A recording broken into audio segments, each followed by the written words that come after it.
আজ আমি আলোচনা করব মস্তিষ্ক ও স্নায়ুতন্ত্রের যত্ন নেওয়ার টিপস এই প্রসঙ্গে।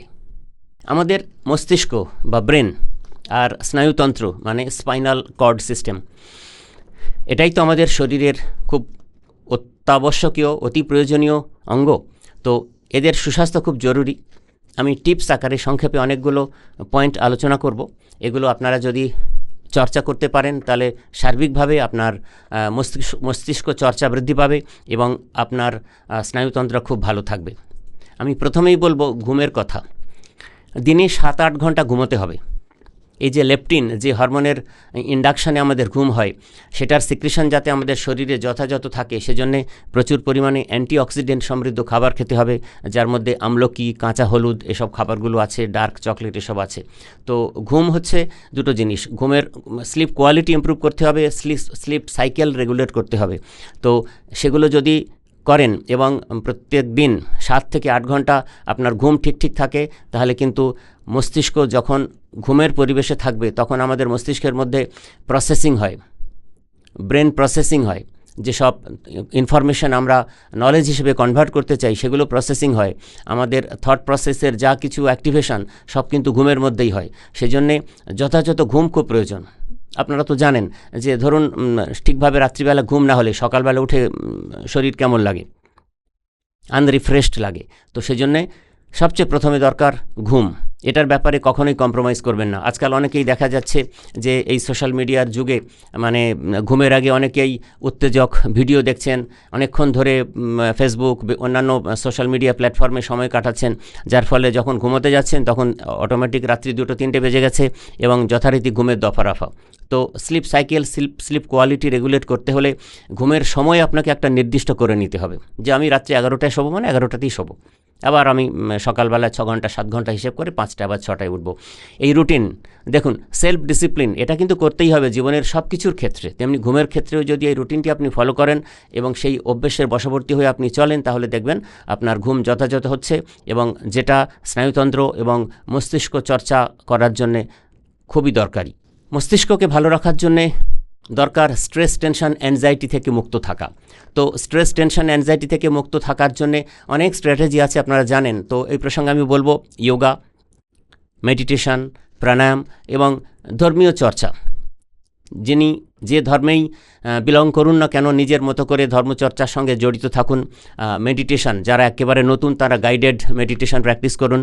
যোগা শিখে নিয়ে করতে পারেন, আজকাল ইউটিউবে ভিডিও দেখে শিখে নিয়েও নিজে চর্চা করতে পারেন। মোট কথা সদিচ্ছার ব্যাপার, আপনার সদিচ্ছা থাকলে আপনি করতে পারেন।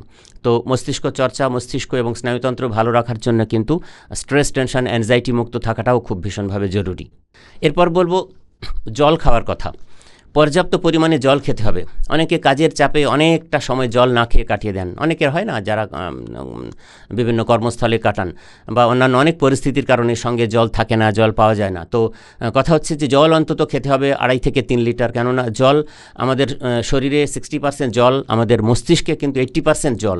এবং কি হয় না, আমরা চাই বা না চাই আমাদের খাদ্য তালিকার মধ্যে এমন কিছু থাকে যেখানে আর্টিফিশিয়াল কালার থাকে, প্রিজারভেটিভ থাকে, বিভিন্ন হার্মফুল কেমিক্যালস খাদ্যের মাধ্যমে, খাবারের মাধ্যমে, প্রসেসড ফুড, অন্যান্য খাবারের মাধ্যমে খাবার দাবারও রং করা, ফলেও রং করা। তো সেগুলো আমাদের শরীরে যাচ্ছে। এখন সেগুলো ডিটক্সিফাই করা, জীবাণুমুক্ত করা বা সেগুলো ফ্রি র্যাডিক্যালস হিসেবে আমাদের কোষে কোষে বা ইন্ট্রামাস্কুলার স্পেসে যে জমে, সেগুলো অ্যান্টিঅক্সিডেন্ট এফেক্ট দিয়ে মুক্ত করার যে প্রসেস, সেই প্রসেসে জল কিন্তু খুব বেশি দরকার এবং মস্তিষ্কের ক্ষেত্রে সেটা আরও বেশি করে দরকার। সেই জন্য পরিমিত জল খেতে হবে এবং পর্যাপ্ত পরিমাণে জল খেতে হবে, নারী পুরুষ নির্বিশেষে, এবং দেহের ওজনের সঙ্গে সামঞ্জস্য রেখে কিন্তু পরিমিত জল খেতে হবে, পর্যাপ্ত পরিমাণে জল খেতে হবে। এরপরে আসি, আমাদের মস্তিষ্কের স্বাস্থ্য ভালো রাখার জন্য দরকার ভালো ধরনের ফ্যাট খাওয়া।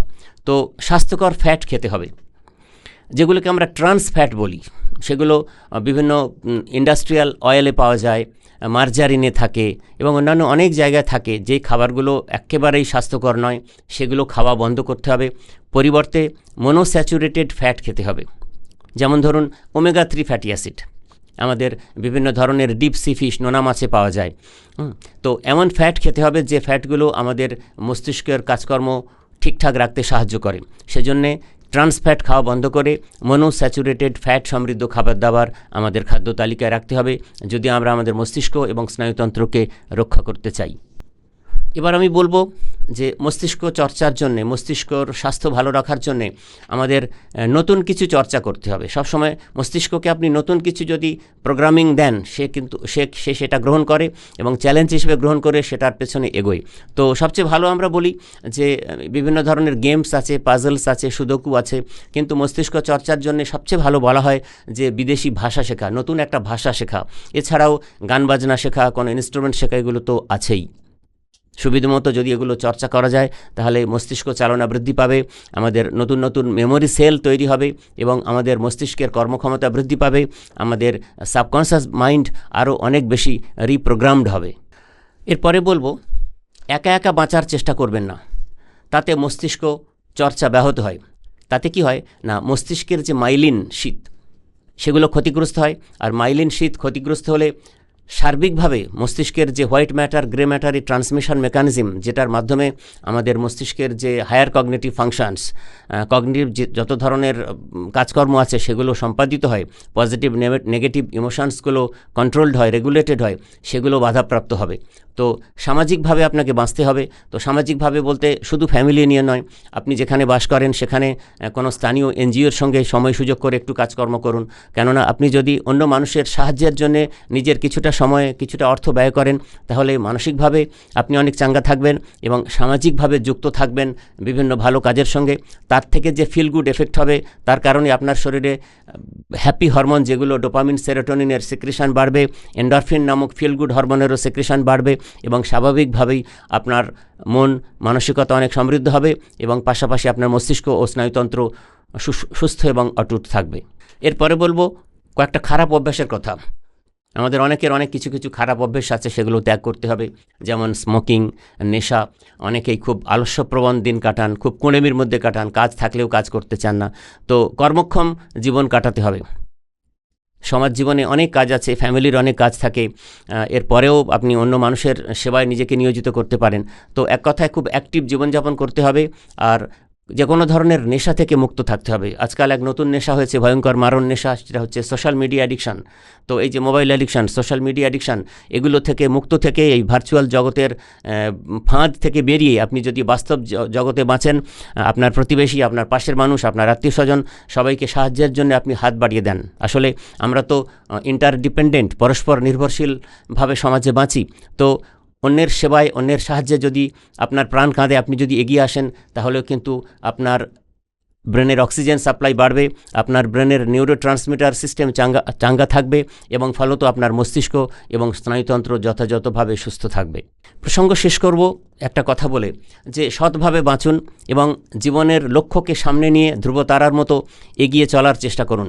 কি পেয়েছেন, কি পাননি, সেই হিসেব নিকেশ না করে যেটুকু পেয়েছেন, এই যে প্র্যাকটিস গ্র্যাটিটিউড, ঈশ্বরকে ধন্যবাদ দিন।